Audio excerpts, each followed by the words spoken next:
Bonjour à tous, j'espère que vous allez bien. Aujourd'hui on se retrouve pour une nouvelle vidéo. Aujourd'hui on se retrouve pour un avant-match. On va parler du FC Barcelone Grenade qui va se jouer ce samedi à 18h30. Dans cette vidéo on va parler comme d'habitude des enjeux et des clés du match. On va aussi parler des retours de blessures comme Ansu Fati, comme Pedri, comme Memphis Depay. On va voir les formes des joueurs, les formes des deux équipes. Aussi on va parler de notre 11, quel 11 aligné maintenant avec nos grands retours de blessures et de Covid. Bref, cet avant-match va être très complet, donc restez bien jusqu'à la fin, c'est très important. Et aussi, on va donner notre pronostic en fin de vidéo et n'hésitez pas à donner le vôtre aussi. Les amis, avant de commencer la vidéo, n'oubliez pas de vous abonner, lâcher au pouce bleu pour le soutien. Perdons pas plus de temps, c'est parti pour l'avant-match.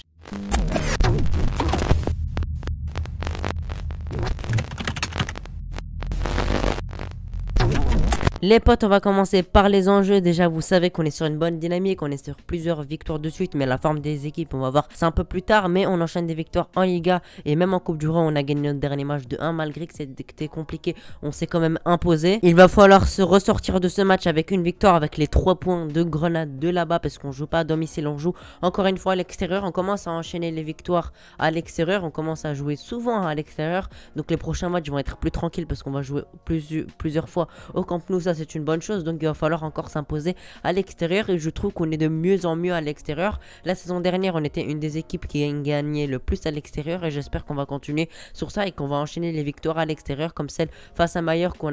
Notre équipe était tout simplement décimée, on avait 17 absents, mais malgré ça on a réussi à s'imposer et maintenant qu'on va récupérer beaucoup de grands joueurs comme Ansu Fati, comme Pedri, comme Memphis Depay, j'espère qu'on va pouvoir prendre les 3 points parce que ce serait vraiment dommage de perdre des points contre une équipe qui n'est pas incroyable mais qui reste quand même solide, puisqu'il va falloir faire attention à cette équipe. Elle va pas nous laisser des espaces et ils vont pas nous laisser des cadeaux tout simplement. Les occasions qu'ils vont avoir, ils risquent de les mettre parce que en ce moment souvent c'est un tir cadré, un but. On espère que Ter Stegen sera là, qui sera tout simplement très bon comme face à Mallorca où il nous sauve tout simplement les 3 points, où le ballon est sur le point de rentrer dans les buts à la 82e minute et tout simplement Marc-André Ter Stegen arrive à nous arrêter ça et ça nous permet de gagner contre Mallorca 1-0 et on a pris 3 points qui vont être primordiaux pour tout simplement la course au top 3, voire à la course au titre, mais on n'en est pas là encore. Les amis, on va faire un point classement. On va commencer par Grenade qui sont à 23 points et ils sont 13e, donc pour être sauvés de la relégation tout simplement, je pense qu'ils sont quasiment sauvés. Ils ont 8 points d'avance, je pense que c'est fait pour eux, 7 points pardon,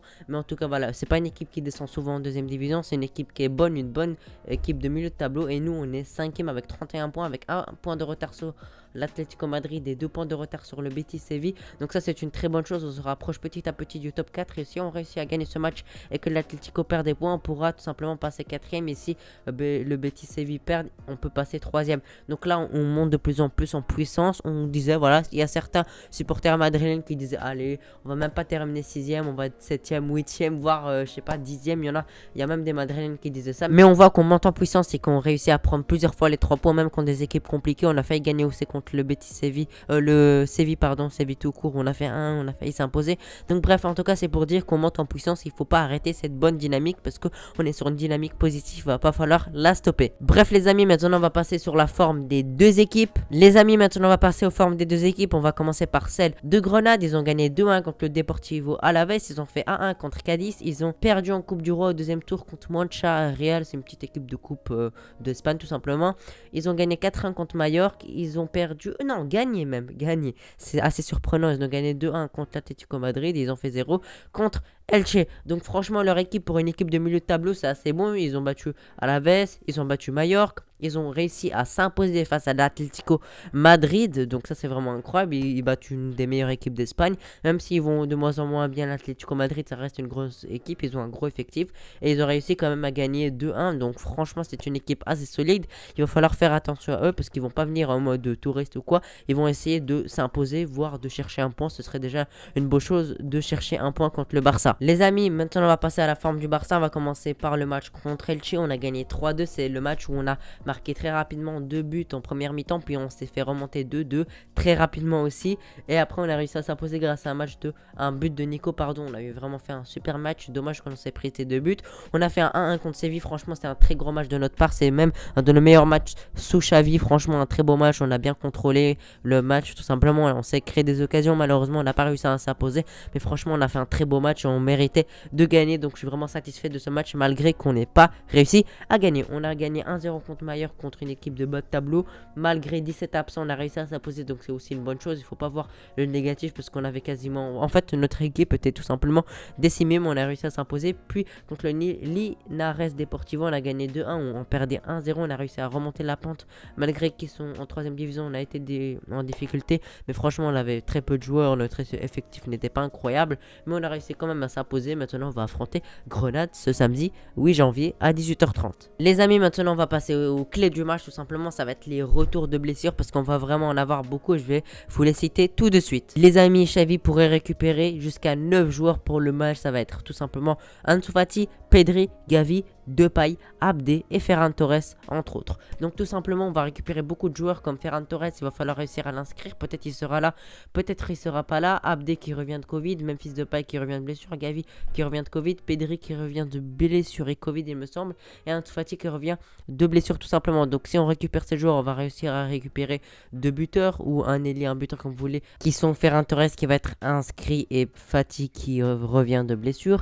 Pedri un gros milieu, Gavi aussi, on va récupérer 2 très bons milieux, tout simplement nos meilleurs milieux, tout simplement avec Frenkie de Jong qui est malheureusement blessé, qui sera pas là, Memphis Depay qui malgré qu'il n'a pas fait une très bonne saison, une très bonne partie de saison, voilà, il nous a montré qu'il peut être très bon dans quelques matchs, donc j'espère qu'il fera de bonnes performances et on va récupérer aussi notre crack, notre ailier Abdé tout simplement. Donc avec ces retours de blessure, on aura vraiment un meilleur effectif, un beaucoup mieux effectif tout simplement, je sais pas si ça se dit, mais vous m'avez compris ce que je veux dire, tout simplement on aura tout simplement une grosse équipe, on aura déjà une meilleure équipe que d'ici ces derniers matchs parce qu'on avait eu beaucoup trop d'absents, notre équipe était vraiment décimée, donc ça fait vraiment plaisir. Les amis, maintenant avec les clés du match aussi, il va falloir faire une bonne entame de match directement, se créer des occasions directement, mettre de la pression directement, avoir la possession directement, tout simplement. Il va falloir mettre des buts, essayer de marquer, ouvrir le score en tout cas dès le début du match dans les 15 premières minutes parce que ça nous mettra dans de bonnes conditions et Grenade va avancer, nous laisser des espaces, ils seront en difficulté tout simplement. L'entame de match sera primordiale. Les amis, depuis 2011, 18 matchs joués, 13 victoires, 2 nuls, 3 défaites, donc quasiment tout le temps. Globalement, ça pose quasiment tout le temps.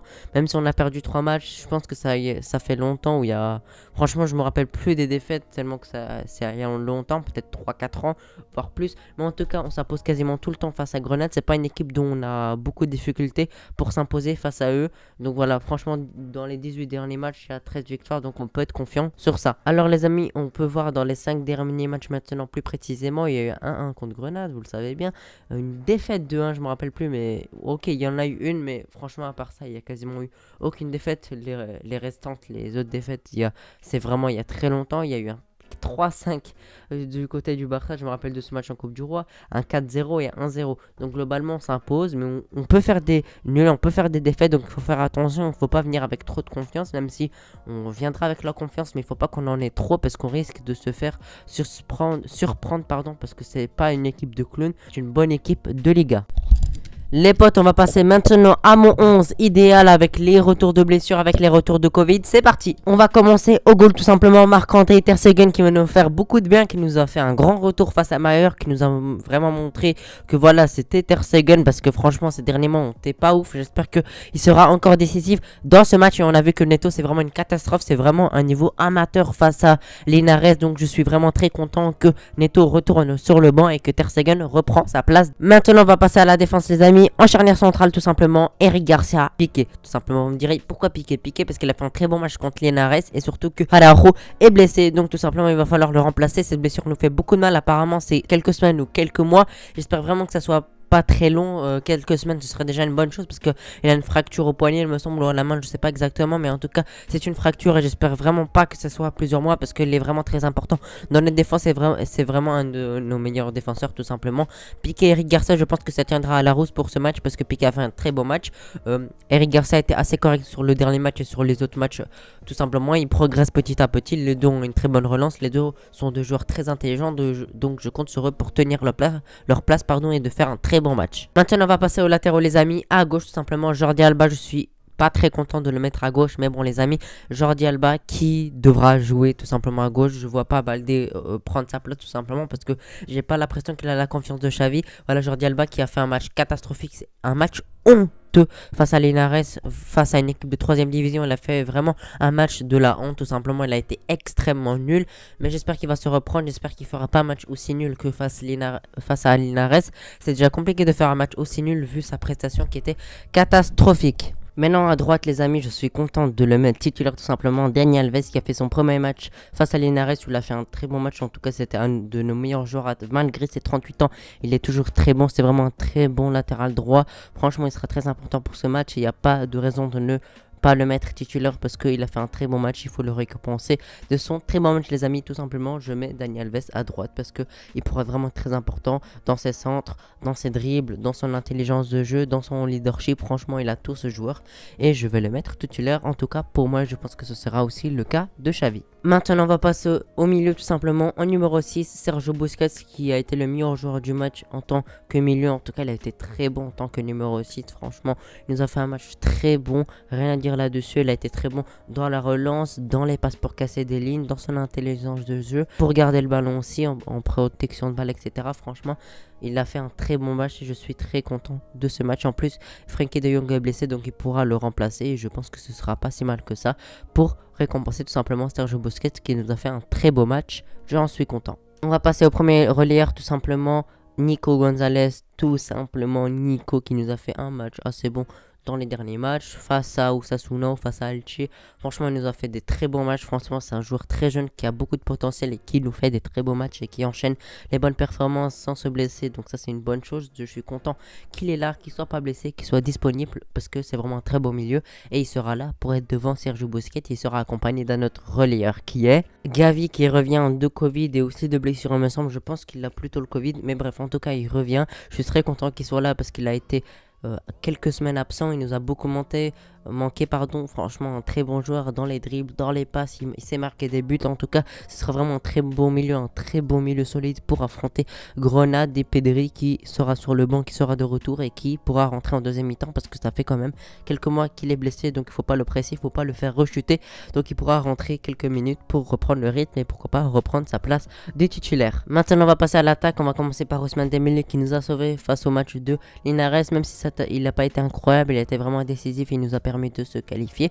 Donc rien à dire là-dessus. Ousmane Dembélé par ses dribbles, par ses crochets, par ses frappes de loin, par ses frappes tout simplement, des fois par ses buts parce qu'il marque pas tout le temps, il pêche des fois dans la finition. En tout cas Dembélé titulaire, j'espère qu'il prolongera son contrat et si c'est pas le cas bon vent à lui. Mais en tout cas dans ce match il sera très important pour s'imposer, pour prendre les 3 points. Donc moi je le mets titulaire. À gauche notre crack marocain tout simplement Abdé, voilà, qui a eu le Covid, qui n'a pas pu jouer. Maintenant il est de retour et il est vraiment très important d'avoir 2 ailiers percutants qui longent la ligne tout simplement. C'est très important d'avoir des ailiers dans un 4-3-3, donc je suis très content et voilà il sera très important pour ce match. Bref en tout cas il sera très important pour ce 4-3-3, donc je l'aligne en tant qu'ailier à gauche et Ousmane Dembélé à droite. Et maintenant on va passer au numéro 9 tout simplement, Ferran Torres qui va être inscrit, qui sera inscrit parce que Coutinho va partir en prêt ou tout simplement il sera inscrit de court ce dimanche, j'espère, en tout cas c'est quasiment sûr. Donc Ferran Torres qui sera inscrit, qui fera son premier match au Barça, j'espère qu'il fera une bonne performance, voire il met son premier but, ce serait vraiment une très bonne chose pour lui. Il commencera très bien si jamais il met un but, mais hors des buts j'espère qu'il sera bon dans le jeu, qui pourra se créer des occasions, qui pourra voilà combiner avec les attaquants. On verra un peu comment il joue avec les milieux, avec les attaquants. En tout cas on va voir comment il va s'intégrer petit à petit, mais je suis très content de cette recrue. On va voir ce que ça va donner dimanche, tout simplement samedi pardon, si il est bien inscrit. J'espère que ce sera le cas et ce sera quasiment sûr le cas. Voilà les amis, c'était mon 11, c'est que mon 11 personnel les amis, donc n'hésitez pas à me donner votre 11. Il y a eu quelques absents comme Araujo et Frenkie de Jong, donc j'ai pas pu les aligner, mais bon si vous avez un milieu, une attaque, je sais pas, n'hésitez pas à donner votre avis, en tout cas, votre composition, votre pronostic. Moi, mon pronostic, je vois une victoire du Barça.